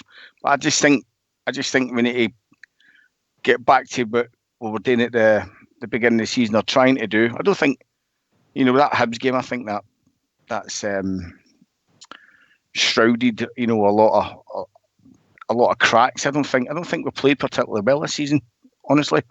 And in the domestic games. And Hibs going a man down really benefited. They just collapsed and imploded. But so we need to get off to a winning start and back to winning ways rather and build on it, get some momentum. So we need a good. It's not just about the result. I know people say it's just results. I think after what's happened, we need a performance as well. No, I'm going to give you somebody who's going to argue slightly different, but he doesn't care about the performance. Bridgeman. There's no point in having a show if you're going to steal all the lines. Oh, sorry. I'll carry on. It's a preemptive strike. This finger travel wrong. This finger's just ready to go. In you come, Bridge. Yeah, I think we spoke earlier, and I gave what I thought my manager would play his strongest side, and it would include the two central defenders that we've got at the moment. They've played in all the most of the big games that we've played. They've brought us through Europe. he's had a wee hiccup against the Celtic, and I still think he'll be watched. The manager will be watching him on that. Goldson, I mean. But I think there will come a time when, shall we say, opportunity knocks for the manager to make the rotation, and I think he'll change the two centre halves, and I think he'll drop Goldson and Katic and put in Helander and Edmondson, which I would like to see him doing. It won't be tomorrow, Saturday. It'll probably be the next, shall we say, away game in the Cup, whenever away to Livingston.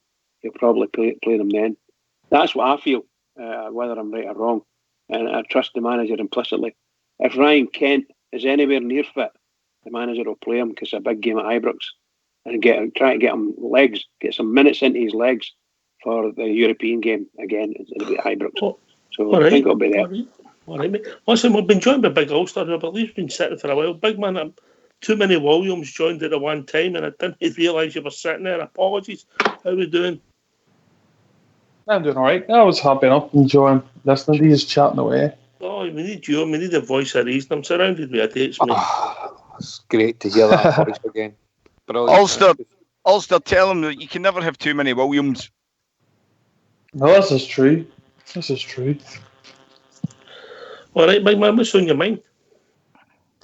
No, nothing much. I was just sort of listening in there. I seen the wee poll yous have had for the Goldson debate, which I thought was interesting. The vote there was sort of just over 5% or 10%, whatever, in favour of maybe dropping Goldson, which I thought was interesting. But I think he'll give him another game. You know, I know in the European game he was a wee bit, maybe a few slight mistakes, nothing major, and obviously that one big one against them in the last game. So that's probably why a few people maybe want to see a change. But I think he'll give, like Barkley says, Goldson another chance in this game coming up, and hopefully he can start playing his top football again. But I think it's coming near to the time where Highlander and Edmondson will be really sort of pushing to get into the side, and they'll be really, really itching to get into it. So it'll be interesting to see how we get on here on Saturday. But I still think he'll probably go with the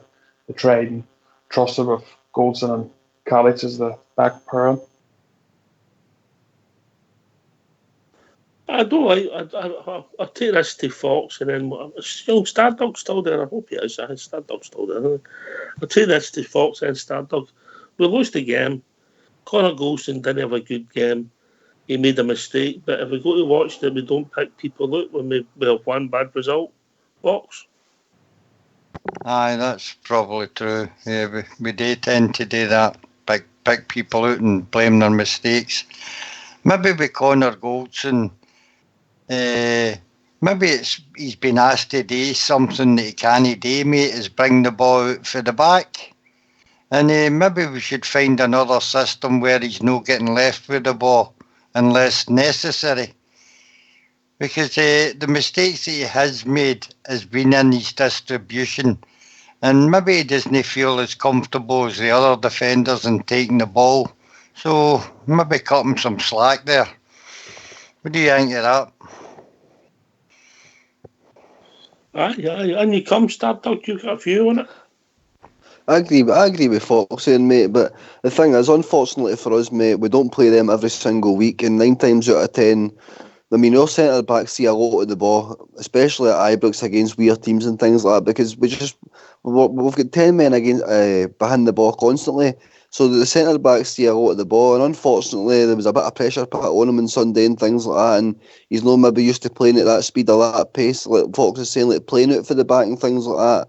He should just be put down as a defender first and foremost. I mean, I like Connor Goldson. I think he's solid for this, but I just think it's time to see what Highlander can do, and he would be straight back in the team for the Feyenoord game for me, mate. Like, I'm no, like JFK said, I'm not flinging him under the bus or anything like that either. I like him as a player. He was solid for us last season. He's been a good he's done us a good service. So I would be back in for the Feyenoord game, but I would like to see Highlander. But that's just Rangers fans, isn't it? If you make that wee mistake against them, it's kind of hard to forget about. Leaves a bit of taste in your mouth for a while. Aye, Brisbane. Stardog. Oh, sorry. On you come, Travel, on you go. No, I was just going to say to Stardog, I know the way we're talking there about Connor Goldson, he wasn't even the worst player in that team against them. I know he made that mistake. No, he wasn't.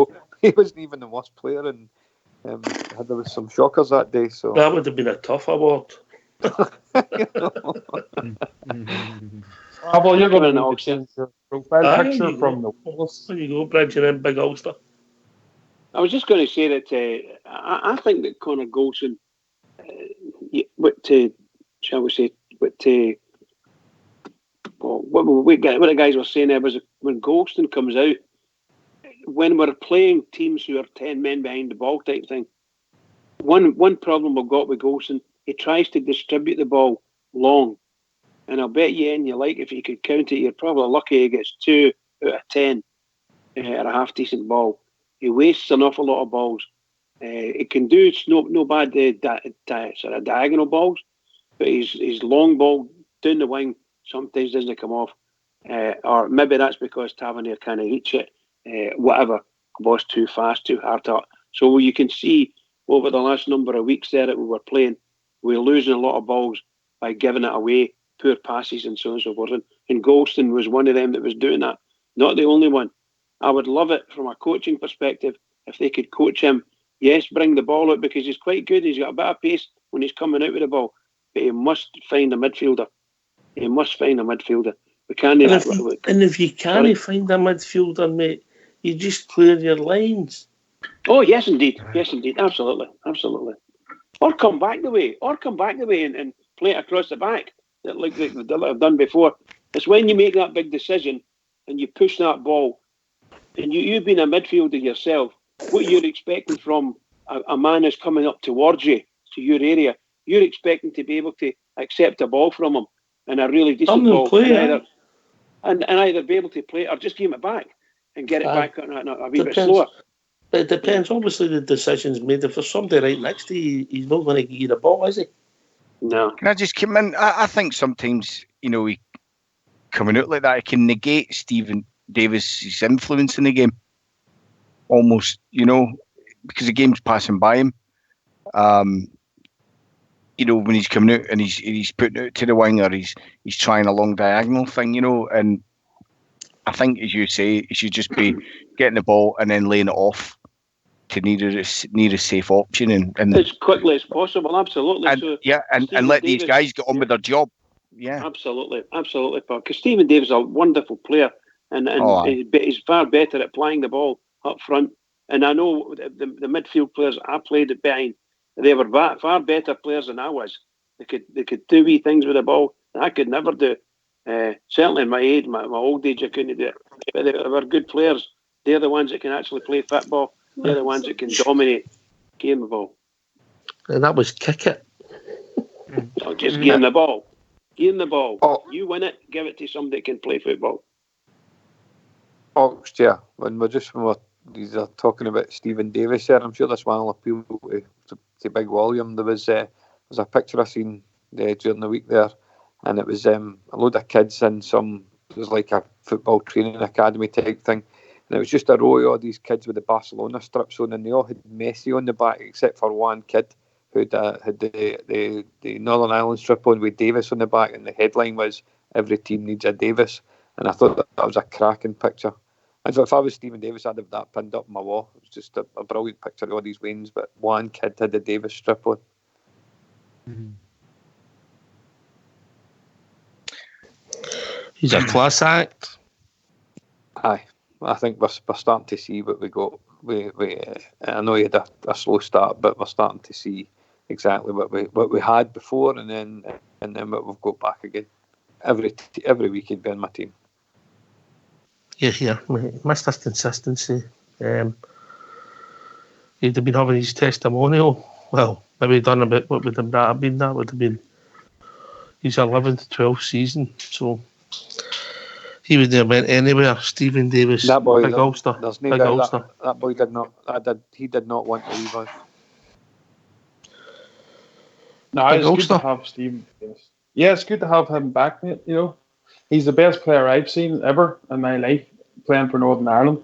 Obviously, a lot of older ones will say George Best. You can understand why, but just from my, history watching the team, there's been nobody better. And I'm glad he's back with us again. I know a few of the boys were a bit disappointed, thought he had maybe lost his touch a wee bit at the start when he first came, but that was obviously just trying to adjust again because he's been used to playing regularly for every team he's played for, and obviously with Southampton that last season he didn't get much games, but we're starting to see the Stephen Davis that we all know and love and remember, and I think it's great to have him back. He'll definitely help lead us to a title. There's no doubt about it. Yeah. Smurf, give your thoughts, mate. It's just fantastic to have him in the team. I just hope his legs hold out, for another couple of years, and we get, stronger. We get, get some real strength and depth, and we can get players of his ilk who are younger into the squad and carry on, and get us to where we should be, really.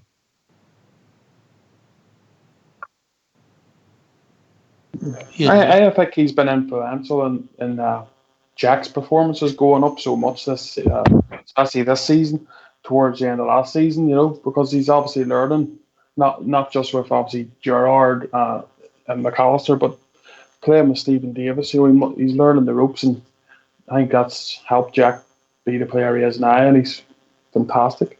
It's actually taking pressure off Jack. He's not going to do everything.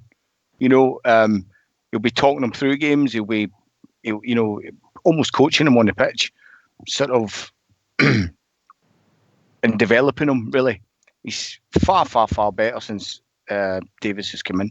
Far better. I wouldn't argue with that. Would you, Fox? No, I would not.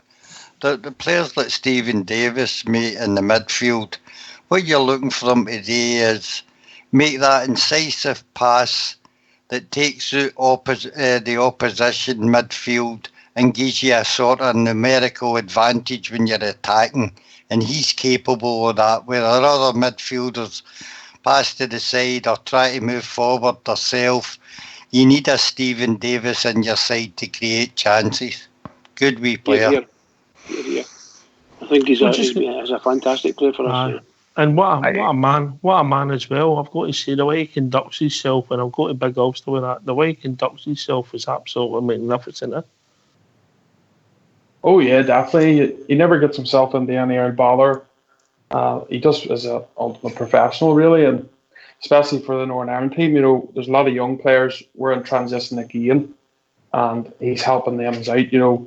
From Northern Ireland going to maybe 200 players in the down the league, in the what do you call it, the rankings, should I say, and going up now to the 30s.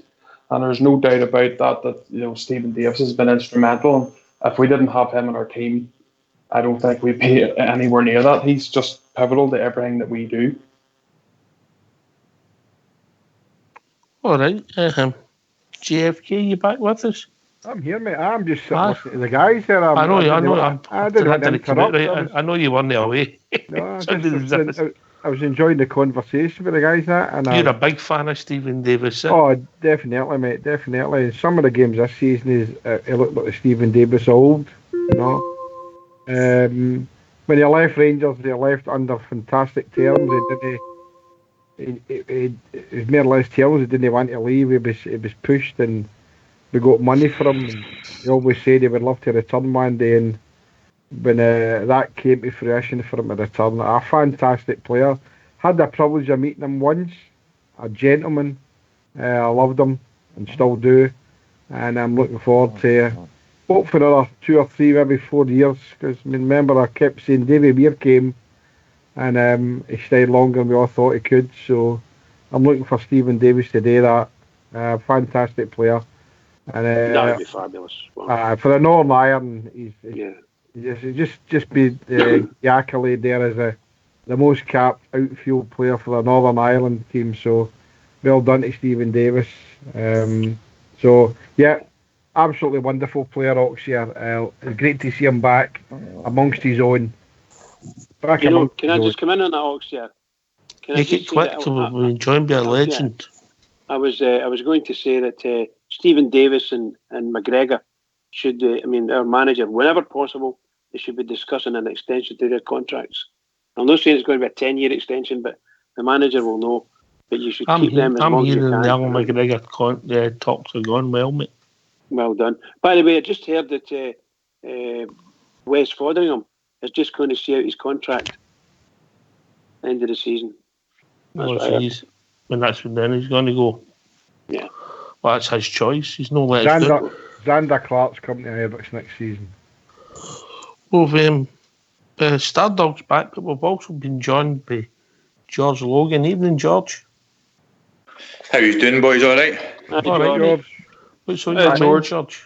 A good discussion tonight, and listening to what you're actually talking about, Ox. I think when you're saying about starting 11 and things like that, Ox, I think for me, I'd play Big Helander on Saturday, and no because it's not getting to that point, Ox, where somebody sits on the bench and becomes a world beater. I think, again, people say, well, you didn't pay a lot of money for him and just expect him to play, but he's got to play eventually. I think somebody said earlier on, Big Golson doesn't make many mistakes. I honestly did say in the way through the last game, he is capable of one mistake a game. Sometimes it doesn't cost a goal. The last time it cost us a goal. So I'm not saying the big Helander boy's got to come in and be a world star and got to save everything else. But for me, I think you've got to give the boy a chance eventually. So Saturday, I think, would be definitely the day I would definitely start him. Him on the left, Big Katic on the right. I really think we've got to give these guys a chance, and we can't just continue to say, oh, but he's only made one mistake or something like that. You make a mistake, or I'm not saying you've got to, you can drop somebody Ox, or you can rest somebody. I think you give Big Connor Golson the rest, and they've had their 2 weeks off, maybe don't need the rest, but you've got to play the big boy eventually. That's one thing for me, Ox. And the other one I would like to say as well, I think, and I ken the guy's not played much football in the last couple of years, Ox, but I'm quite excited to see Andy King playing for Rangers, Ox. I ken he's 30-year-old and he's not played a lot of games last season, but I think my guy that's came for, he played at Derby last season and Swans the year before and Leicester the year before that. I think I'm quite excited to see him, consider we got Kamara. Are you starting him on Saturday, George? I would start King, and I would also start Helander on Saturday. And I'm not saying it's a foregone conclusion on Saturday. I would like to think it is. If we play our best and they play their best, we win. Simple as that. But it doesn't always work out like that. Things happen in games. Football's a great game. So I think for me on Saturday, I definitely would play King. I would definitely play Helander going forward, and just to see what these guys have got. Because there's no point in paying these guys big wages and things like that and sitting them on the bench just because they're there. I think we've got to see what these guys are actually made of in the hustle and bustle of Scottish football. Can they do it? Because better players have come up here than the boy King and the boy Helander, and they've just not done it. So let's see what these guys are made of. Again, they've came with a big reputation. So I'm interested to see these guys playing. Also, I'm really excited to see the boy King. Because I think he'll be a good player for a 30-year-old, Wales international. I'm looking forward to him playing. Somebody's sleeping. You know who it is? The man with a button. The man with a button. Hurry up, George. Oh, dear. It's not that at all. I'm bunged up to carry on. Sorry, George. That's me, Ox. That's me. I'm just quite excited to see the boy playing. Do you think he will start, or you're just hoping he starts? I think they two will start, Ox. I really think they two will start. You've got to get them in the team eventually. I'm not saying they're going to be continuously in the team, but I think Saturday's a good game to get the base of them in the team. Mm-hmm. And do you think there'll be any thoughts about Thursday with the manager and his selection tomorrow? Oh, sorry, Saturday. I think they've got to be, Ox. I really think they've got to start managing these players properly, and I think he's the man to do it. I think we've got a big enough squad and a good enough squad to be able to do the Wednesday, the Thursday, Sunday for the next so many weeks. I think that's why we paid the kind of money we paid for these centre half and Ryan Kane and things like that. So a few weeks ago, maybe a month ago, 6 weeks ago, I said I would just been happy to concentrate in the league. But I think we've got a good enough squad now, Ox, to really put up a bit of fight in all competitions, Ox, if I'm honest. But I think we can't take our eye off these boys for these league games at all. They're so important, GFK. Of course, yeah. You know, we were all talking there earlier on, about the personnel that we need to play. So we've got a good pool of players, as I said, but we need to play the winning team every week. Apart from, I would say, the Livingston game in the cup, where we can make changes. The next 2 games are massive. The next 3 games are massive. You know, at the St John's, we need to win the league games. I don't want to be sounding downbeat about Europe. Nah, Europe's a bonus for me. We all know what we want to happen at the end of the season. We want our captain to holding the trophy aloft, 55. And if we compete well in Europe and do well in Europe, that's a bonus for me. Don't want us to get humped in Europe every week. But for me, we need to look, the games against Livingston and St Johnstone are the games last season that we were losing, right? Drawing stupid games. Let's no do that anymore. The game against the Puddle Drinkers a couple of weeks ago, it's gone now. But as I said here before, you asked the question, would you take 4 defeats after Puddle Drinkers and still win the league? It would hurt to get beat after 4 times, but of course I would. As long as all that matters to me is the end of the season is with a trophy. It stops them doing what they want to do, and it gives us the 55. So the gaffer's got to juggle it about, I know. But for me, he's got to play the strongest team that he knows he can play on Saturday, and continue on for that. And I know he's going to have to take into consideration the opponents on Thursday night. So, but wait and see. It'll be interesting to see. Everybody's got different opinions. You know, guys talking about bringing King in and things like that, and Ojo, and so it will be a good debate on Saturday after the game. Jimmy, you know, when we played the Puddle Drinkers, as you like to call them, and I do as well, the manager was blamed by us fans for the poor tactics in his selection process. So I'm hoping the manager gets it right in his tactic and his team selection, because it certainly wasn't this team that people were expecting, and we played quite poorly in certain parts of the game. So he needs to remedy that against Livingston, that's for sure. The manager will tell you, mate, if the manager was here, he'd say, wait a minute, it wasn't me that didn't pass the ball right. Yes, of course, pal, of course. Yeah. Of course. Yeah, I know that. I know that. You know, but anyway, that's gone. But are you back with us, Stardog? The way seen to the Wains. The Wains have sent at my bed. I'm back, mate. I'm back. I had every faith in you, mate. I know you roll that house with an iron fist, mate. I'm the tomato sauce, mate. I'm the tomato sauce.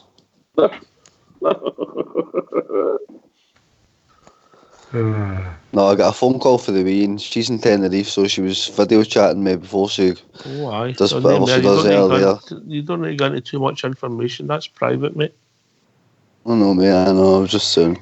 But anyway, it's so important for us, mate, that we get the 9 points in the league, like Jimmy was saying, mate. That's all I care about is this league title this year. It's important we make a good account of ourselves in Europe, but let's be honest, we're in the group stages, and that's enough for me, mate. As long as we make a good account of ourselves, but the league's a must for me, mate. We've got Livingston, then away to St Johnstone, and then we hate me Aberdeen. Yep, sheep at home, mate. Yeah, see, mate, it's 9 points. 9 points is essential. I mean, I don't want to go back the way the old firm's done and dusted, mate, but we never dropped any points going into that game. So it's only 3 points, guys. It wasn't as if it was to open up a 5 or a 7 point gap or anything like that. You know, we'd won all our games going into that. So we just need to keep that momentum going and just beat everybody else up until, I think it is December we play them again. I mean, we've just got to go month by month, mate. 9 points this month, that's what we need. It's essential for the club going forward. I think Ryan Kent might start, and then I think like Morelos and Davis, mate, I think he might be one of the players to come off as a substitute. I just think the fans want to see him. We've paid a lot of money for him. I think he'll get the start, mate. With Jordan Jones been suspended as well, I think he'll get the start there. But as Jimmy says, 9 points is essential this month. Yeah. I'm only looking forward to Saturday for 3, pal. I'm not going any further than Saturday. I'm desperate for to get 3 points and back on. We get the wheels back on the wagon again, and let's get moving. And right into them. Right, okay. So, aye. Smurf, we can't be too down. We've lost a game of football. The start's been reasonable. We've got in the Europa League. Great tie against Legia Warsaw. We came out victorious. There's a lot to be cheerful about, Smurf, eh? There is. You've passed your exam. I've not sat it yet. But anyway, no, it's right. You're right what you're saying. I don't think we've played particularly well domestically this season, but we've been grinding out the results, albeit we're early in the season. We've lost to the Mankey Mob. You know, I've watched or I've heard Dalglish saying that the Mankey Mob could go through the season unbeaten and all this kind of stuff. What we can do, irrespective of its early days, etc., we cannot take our eye off the ball, for wanting a better expression. Can't do it. Do you think the manager's learned for last season?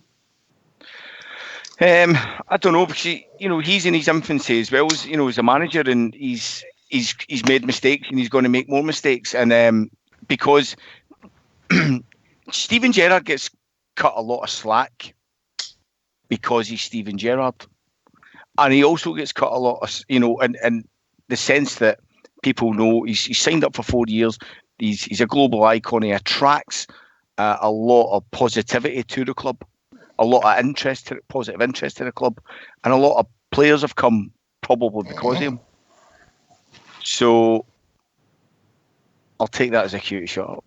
No, not at all. I think. Why do you want to shut up? Well, somebody was snoring there. No, they weren't there. Man's got the cold. No, it must be this mate at all. I get your thing about Stephen getting a bit of slack, but if you think back where we were, where we've been, he's not made many errors, mate. No, I get that, but I don't think the previous managers, and we'll exclude Kashina because he was that whole experiment was just ridiculous, but they've run it back the way he was. So he's not made many. What about the money Kashina was getting at the start, mate? Kashina 100% was backed. No, I'm not saying he wasn't backed. I'm saying him aside, because that experiment was wrong. I think I was doomed to failure before it started. He was a wrong man for that club, for our club. He was the wrong guy. I think Mr. Gerrard has deserved his backing, to be fair. I think 100%, mate. I think European delivery is enough. Yeah, I think every Rangers manager deserves backing. To be fair, 100%. No, me and George would have took Kashina right out of the bus, put him on the bus in Switzerland and told Luxembourg and told him not to come back again, didn't we, George? Oh, that's definite, Ox. I mean, that's a lot of good things happened to our club, but you try not to go back there. But that was an absolute joke, an absolute nonsense. What happened? That guy, he should have never been anywhere near our club, and he was back manager. Correct. No, I totally agree. He should never have been in our club. No way. But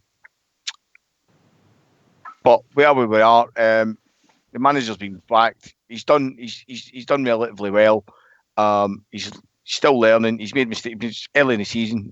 He's made an almighty mistake, and I do hold. The players didn't perform, but they didn't know what they're doing. And I think he's got to carry the can. He's a focal point. He's the leader. He picks a team. He manages a team. He coaches a team. If they get gubbed like that, one or two don't turn up, but nobody turned up. It's his fault. 100% Steven Gerrard's fault. And that's just my opinion. All right, okay. Tough crowd, big Ulster, tough crowd. I agreed with the. It was Steve Gerrard's fault that we lost that match. There's no doubt about it. He put the wrong team on completely.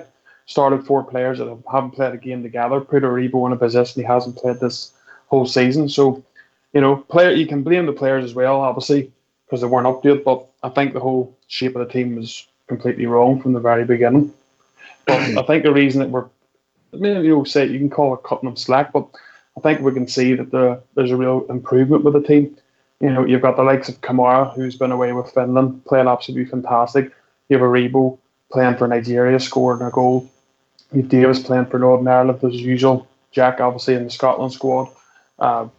You've got Artfield playing for the Canadian squad, captain of the squad.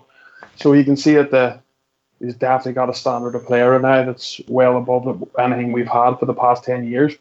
And I think we've seen a different edge to our game this season that we didn't have last season when the likes of especially the Kilmarnock away game, how we fought back and and got ourselves the win. So I think it's just unfortunate with that game in the Old Firm, but we set up wrong, and the manager has to learn from that, and the players have to learn. Like Sabaribo, his first game, you can't just turn up in them games. You have to give 110%, or you come off the field a loser. But I think he'll learn a lot from that, and I think we'll kick on. As I said, we've all agreed. It's only 3 points. As long as we don't hit the jackpot button now, just everybody stick together, start getting a run of wins again. And there's no doubt that they'll start dropping points. But what we can't do is drop silly points that we've done last season. Can you come, Bridge? I can see you sitting there patiently. Yeah, I think Ulster's absolutely spot on. I have to say it. And Smurf was right as well. Look, the other guys I think have spoke a lot of sense tonight. And it's marvellous to hear. Obviously, we've all got differences of opinion. Personally, I think strongest team, biggest game of the season so far is the next one. Please, for me, the manager will pick what he wants, but please make it a good one. I don't want to sit in the Copeland rear and hear people saying, "My God, what are we doing here? Look, we're playing terrible." I want to hear people, myself included, saying, "My God, we're brilliant today." And look at that pass, look at that. That's what we want to see, and goals going in. Please make it happen, Stephen Gerrard, MBE, please. Can I come in there, Rox? Aye, of course you can. Then we'll have Travel Rug. On you go, mate. With me saying about Hollander playing and King playing Ox, I'm with everybody. I want to do well in every competition, but for me, winning the league this year I'm not saying it's a must, but it's as close to a must as possibly can be. I think we've got a good chance of doing it, so let's make sure we can do it. And with me saying about King and Hollander playing, I think they didn't weaken our squad at all. Ox, I think they're just as good as anybody. If I'm perfectly honest, I think us putting them in, we should be able to still win the game. We should have confidence in the guys playing, whether it's King, whether it's Kent, or whoever it is coming into our team on Saturday. We should still play the game. We're all, like you say, a bit earlier on there, Ox, we're a wee bit down because of the last game, but we kind of let ourselves get down because we've had a great start to the season. For the buzz for the Thursday night against Legia Warsaw, to what happened then, you've just got to get past it. And again, it's hard to get past it, but we've still got a good team and a good manager, and I think we'll really, really do well. That's why I said that it's time to bring these guys into the winning team, Ox. If I'm honest, to start winning games with them in the team. I mean, start building points and you come, Travel. I think I saw Travel just leaving Ox there. By his bedtime. Can I make a wee point on the Hollander thing? Aye, of course you can. There's no doubt, right? Because we haven't spent over £3 million for that guy to be sitting on the bench. Rangers just can't afford to spend that kind of money to have someone sitting on the bench. But I think there's no doubt in my mind that he was brought in to cap the partner Goldson. But I think it's credit to Karic and how well he's actually played this season. His games went up 10 times what it was last season, and I think that's probably the main reason why Highlander's sitting on the bench, because he can't get on and you couldn't drop the guy. Good shout, Bob. Arguably been my best player so far this season. Anybody differ? The most steady, that's for sure. I would totally agree with you, aye. And I think I would agree with what also said there. Your man was brought in to partner, being the left-sided, to partner Goldson. But if he gets in the team and he turns up and plays, then, for me, Golden's got to go and no Karic. I'm interested in how it pans out. For me, it's got to be the league. That's the Valhalla for me. It's got to be the league. The bonus of playing well in Europe's good, but without getting into the politics, the things that's happening, especially in Glasgow, I couldn't love with the fact that the puddle drinkers would come out at the end of this season as champions. That would kill me this year. And yourself, Oxy, and a lot of other guys, especially George, know what I'm talking about. Say we don't want to bring that into the main forum, but I don't want them to win the league this season, and I think we should put all our cards on the table. No saying forget about Europe, but we need to throw everything at the Premiership and make sure that we come out the other end as winners. And the gaffer will pick the players he deems necessary to play, and we'll back him on that. And we'll have our debates when out at the end of the season whether he was right or wrong. But let's hope he plays the strongest team for every league game and let the European games take care of themselves. We've got a decent enough pool, more than a decent enough pool, guys, that I think we can accommodate. But we need to win this league. There's no doubt about it. If we come out of this at the end of this season, no as league champions, we'll all be devastated, mate. Devastated. So let's get it going. Just keep it going for the Rangers. Yes, you dancer. What age are you? 16. Aye, Stardog. Big game. We'll see what the team is. We'll enjoy it. We'll get the 6 points and we'll move on. We could start the game 6 points behind. Well, if that's what happens, mate, that's what happens. We've just got to focus on our own game and get the job done against Livingston. I mean, I'm confident. I'm like George. I don't think Hollander and King would weaken us as a team. But I mean, Kamara has been playing really good for Finland as well. So I wouldn't complain if King didn't start and they put Kamara in there. Either way, it's going to be a strong team, strong enough to beat Livingston, mate. I'm fairly confident we'll wipe the floor with them on Saturday. I don't see them causing us any problems, but it's a big month for us in general. So as like JFK, as long as we make a decent account of ourselves in Europe, I don't care about the rest. The league's essential this year. The league is essential. It is a must for me. It's the only thing I care about this year, because I honestly don't know what I would do if we didn't get it. So it's a must for me, and just keep it going for the Rangers. Basically, that's all we need to keep doing. Just keep showing up for our team and just take it game by game. Here, pal. Show up. Man, just play. Play. Like we know we can do. That was the annoying thing. Look, we've been mugged by them before, but it was the fact that we never played was a big issue. JFK. I mean, the rubbish that's been spoken about the puddle drinkers, on that day, we just didn't turn up, Oxford. We all know that. I mean, it's no sour grapes on our part. We didn't have any players turn up on the day, and it made them look like world beaters, especially the Lego Muncher. He was made look like a world beater. So it's one game, 34 to go. The first of the 34s on Saturday, and I'm confident that I think the first 20 minutes will be a telling time for the Rangers, because coming back after international break, the Livingston players will want to put themselves about. They've never beaten Rangers in 14 starts at Ibrox, so they've drew against us twice, and other 12 results went our way. So we're looking for many the same. But I'm like yourself, Oxford. I'd love another result the same as we've done with the Spoonburners. But I'll just 1-0 with Damien. The Bridgeman's result with Damien on Saturday. As long as we win, and then that takes us into the Fenway game. But we know we're a better team than we played against the puddle drinkers, Oxford. You're 100% right. We just didn't perform on the day. And we know we can play some great football, and we have watched some great football. So let's see what happens on Saturday. I think that the team will come out there with all guns blazing. Well, Bridgeman, we've reached that time of the evening, mate. Oh, wow, another smashing night. I really enjoyed myself. Discussion was great. Everybody, brilliant inputs to the discussion. Superb. Can I just say to all the Rangers fans all over the world, particularly the Rangers fans on here on Rangers Radio, every single one is, please, just keep it going for the Rangers, because the Rangers really need us, They really do. Keep it going.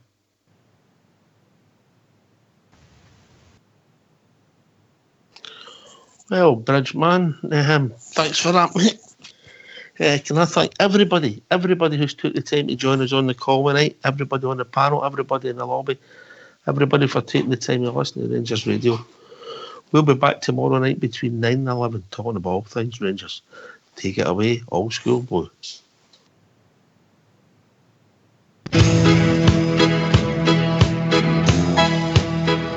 I'd been in exile for some years, and my eyes filled up with tears when the Rangers came to Wolverhampton town.